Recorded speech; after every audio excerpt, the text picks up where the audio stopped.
everyone, and welcome to WION Live Broadcast with me, Susan Tehrani, in New York City. First, let's take a look at the latest headlines.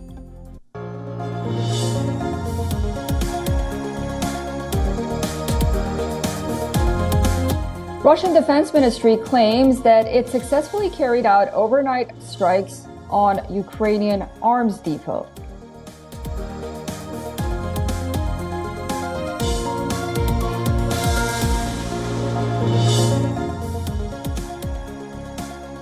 Ukrainian military video appears to show Russian warships hit by drone.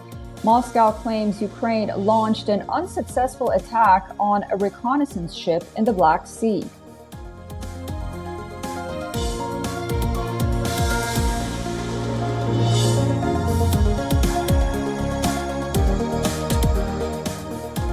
Pope Francis did not receive anyone in audiences on Friday because he has a fever, says the Vatican, without providing any further details on the health of the 86-year-old Roman Catholic leader.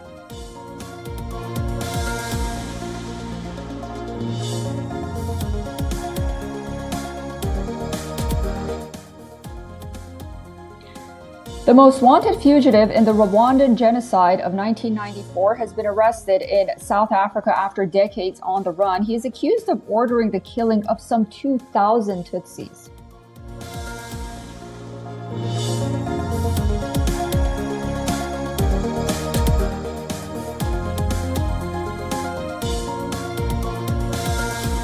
Here's a sneak peek into India's newly constructed Parliament building, which will be inaugurated by Prime Minister Narendra Modi on May 28th.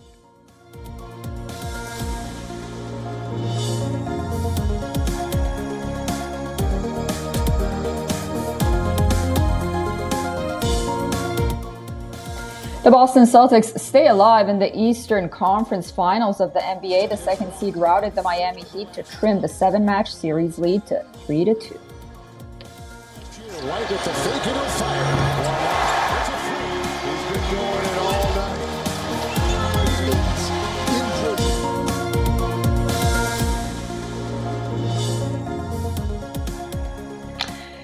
Europe faced the horrors of 2 world wars. Then, during the Cold War, there were heightened nuclear tensions. Now, once again, it's facing the rising threat of a nuclear trigger. Russia is moving ahead with a plan to deploy tactical nuclear weapons in Belarus, and Alexander Lukashenko says the warheads are already on the move. Vladimir Putin has repeatedly warned that Russia, which has more nuclear weapons than any other country, will use all means to defend itself. He has cast the Ukrainian conflict as a battle for the survival of Russia against an aggressive West. As per Nuclear Threat Initiative, tactical nuclear weapons typically refer to short-range weapons. Categorizations include land-based missiles with a range of less than 500 kilometers and air and sea-launched weapons with a range of less than 600 kilometers. Tactical nukes are the least regulated category of nuclear weapons covered in arms control agreements. Their small size, vulnerability to theft, and perceived usability make the existence of tactical nukes in national arsenals a risk to global security. The decision marks Kremlin's first deployment of such tactical nukes outside Russia since the 1991 fall of the Soviet Union.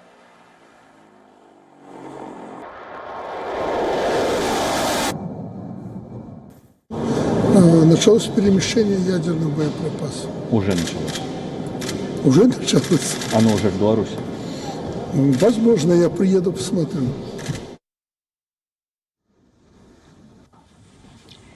Belarus has borders with 3 NATO members, Poland, Lithuania, and Latvia. The Treaty on the Non-Proliferation of Nuclear Weapons signed by the Soviet Union says no nuclear power can transfer nuclear weapons or technology to a non-nuclear power. However, it does allow for the weapons to be deployed outside its borders, but under its control. U.S. has denounced the plan, but said that it has no intention to altering its nuclear position.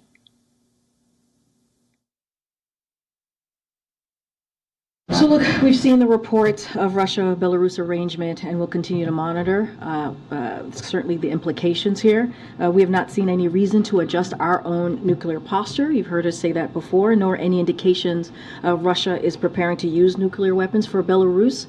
Speaking to that particular issue, this is yet another example of making irresponsible and provocative choices. So we remain committed to collective defense of the NATO alliance. And I'll just leave it there. Since Russia's alleged moving of nuclear warheads to Belarus today, Europe seems to be one diplomatic or strategic misfire away from a nuclear war. This is because the U.S. also has its nuclear weapon sharing agreement with 5 NATO countries, those being Germany, the Netherlands, Belgium, Italy, and Turkey.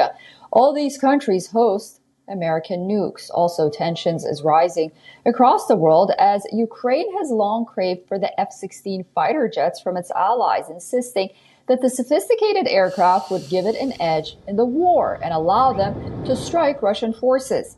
Kyiv says the fighter jets will be a game changer in the Russia-Ukraine war. All these nations on your screens have active F-16 jets, which Kyiv desperately wants. Okay, for this, we are joined by Peter Kuznick from Washington, D.C. He is the director of the Nuclear Studies Institute at American University. Peter, welcome back to WION, and thank you for joining us. Vladimir Putin has on a number of occasions threatened to use nuclear weapons as an intimidation tactic against Western adversaries, particularly NATO allied countries who have provided some kind of support to Ukraine. So how dangerous is this latest move? This latest move is certainly dangerous. What we're seeing is an unfolding madness. We're seeing the NATO countries supplying Ukraine with more and more lethal weapon systems, and we're seeing Russia respond with its own madness, really. Nuclear, even though this is mostly just signaling now, it's in response to what we've seen happening. We see the agreement on the F-16s, at least to start the training. We see the Storm Shadow missiles being given to Ukraine with a much, much greater range, 3 times the range of the previous missiles they had. We see the attacks at Volgograd inside of Russia. We see the drones attacks on the Kremlin. We see an escalation going on the part of Ukraine and NATO, and we also see Russia's response. The Russian doctrine says they will only use nuclear weapons if there is an existential threat to the nation. There is not an existential threat to the nation. Still, putting these nuclear tactical weapons into Belarus is another major step in the wrong direction. Russia has always condemned the United States for putting its tactical nuclear weapons in 5 European countries. Russia has refused to do so since 1991, but now it is doing so. So we're seeing escalation and counter-escalation. That's the road to World War III. It doesn't have to start deliberately. It can start accidentally, incrementally. But the longer this fighting goes on and this war goes on, the greater the chance of either by error or by design, nuclear war beginning.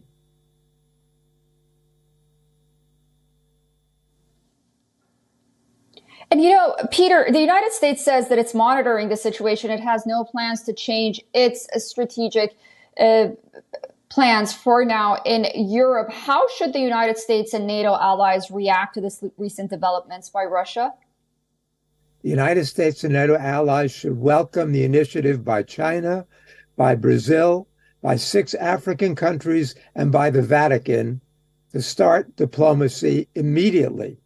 We can't put this off any longer. Everybody says, oh, well, nobody's going to talk until after the Ukraine counteroffensive. Most military experts think that's going to result in a stalemate. We're going to be approximately then, after the counteroffensive, where we are now. We can't take the risk of waiting another 4 months, 6 months, however long it takes. For example, these F-16s.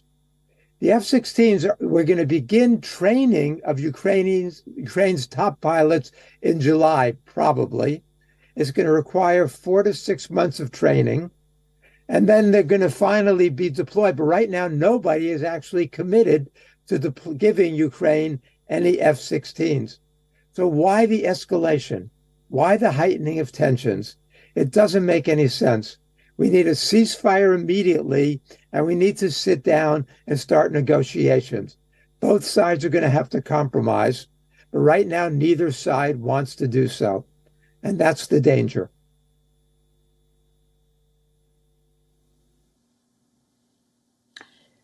Peter Kuznick from Washington, D.C., director of the Nuclear Studies Institute at American University. Thank you so much for joining us and for that analysis.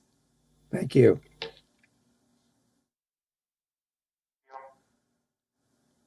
German Chancellor Olaf Scholz says that he plans to speak to Russian President Vladimir Putin in due course. The last time the leaders spoke to each other was in early December, where Scholz urged Putin to withdraw Moscow's troops from Ukraine.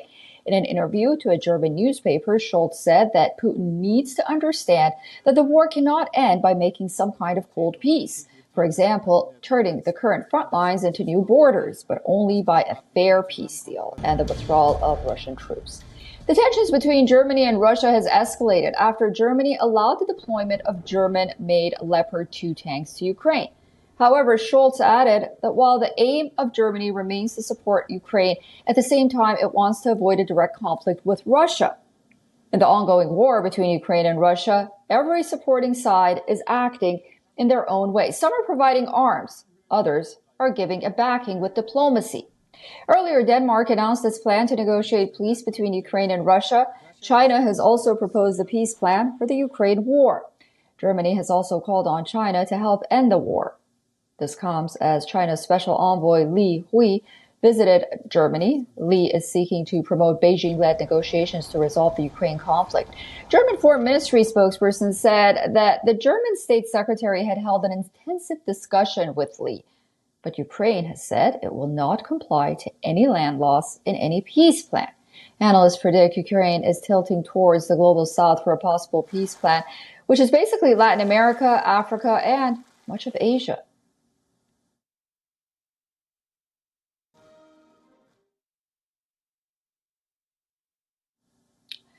United States and South Korea kicked off the largest ever live fire exercises. Drills began in South Korea's northern city of Pocheon. This is despite warnings by North Korea that hostile invasion rehearsals won't be tolerated on its doorstep. The 5-day exercise marks 70 years since the establishment of a military alliance between Seoul and Washington. The drills involve thousands of troops and hundreds of military vehicles, simulating a full-scale attack from North Korea. Battle tanks, howitzers, fighter jets participated in the joint exercise.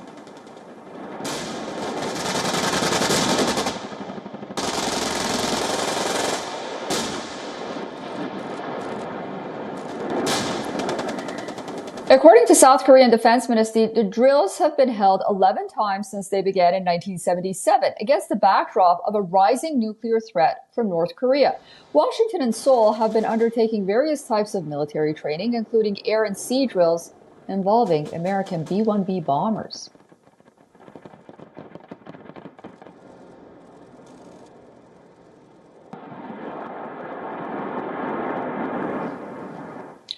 Just ahead of presidential election runoffs on May 28th, the Turkish currency lira has hit a record low of 20 against the US dollar. It has weakened 6.4% so far this year. In addition to this, its sovereign bonds and equities have also come down.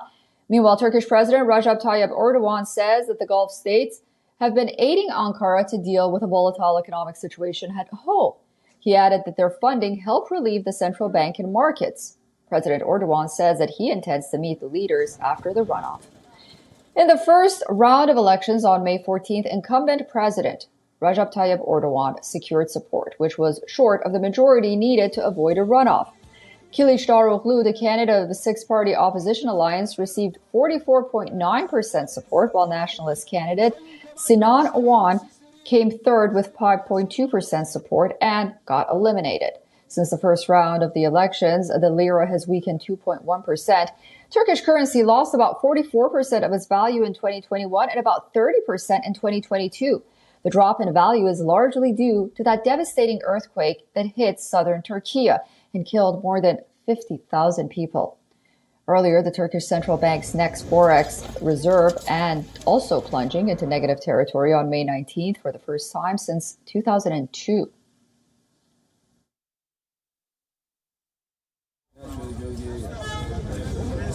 Ülkemizin geleceğine, milletimizin kazanımlarına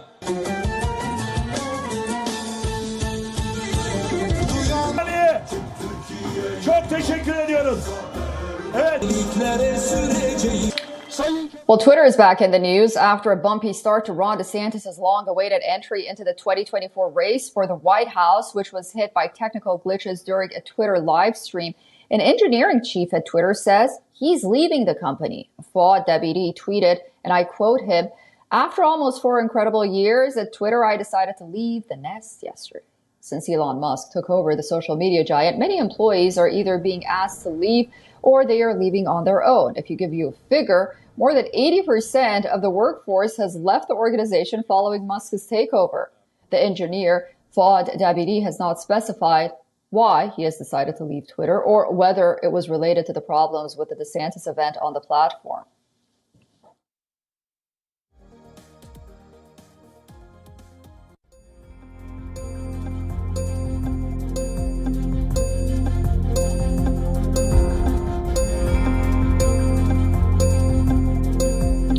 Newly released FBI documents details a potential plot to assassinate Queen Elizabeth II during her 1983 visit to the United States. The documents available on the FBI's online vault outlines what appears to be intelligence provided to federal agents about a threat to the Queen's life in California 40 years ago. Queen Elizabeth and her husband, the Duke of Edinburgh, made an official visit to the U.S. West Coast in February and March of 1983. The file states that a threat was reported to the FBI from a San Francisco police officer. The officer said he received the call from a man he met at an Irish pub. He told the officer he wanted revenge for his daughter, who he said was killed in Northern Ireland by a rubber bullet. He claimed he was going to attempt to harm the Queen and would do this, either by dropping some object off the Golden Gate Bridge onto the royal yacht when it was sailing underneath or when she visited Yosemite National Park. The Secret Service responsible for this responded by closing the walkways to the Golden Gate Bridge, but what action they took to respond to the Yosemite threat wasn't revealed, with the Queen visiting the park as scheduled.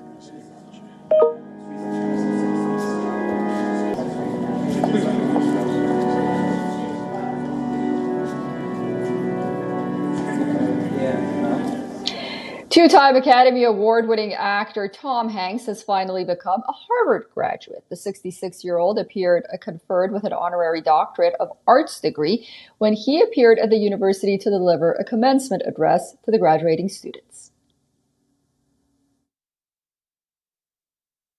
I don't know much about Latin. I have no real passion for enzymes. And public global policy is something I scan in the newspaper just before I do the Wordle. And yet here I am. The university also gave the actor a Harvard-branded volleyball in reference to his 2000 movie Castaway. But that was not all. Students from the school's theatrical group, Hasty Pudding, performed a number detailing the actor's significant film credits prior to his speech. Prior to becoming an actor, Tom Hanks studied theater. He further pursued his education and graduated from California State University in Sacramento, California. Tom, one question.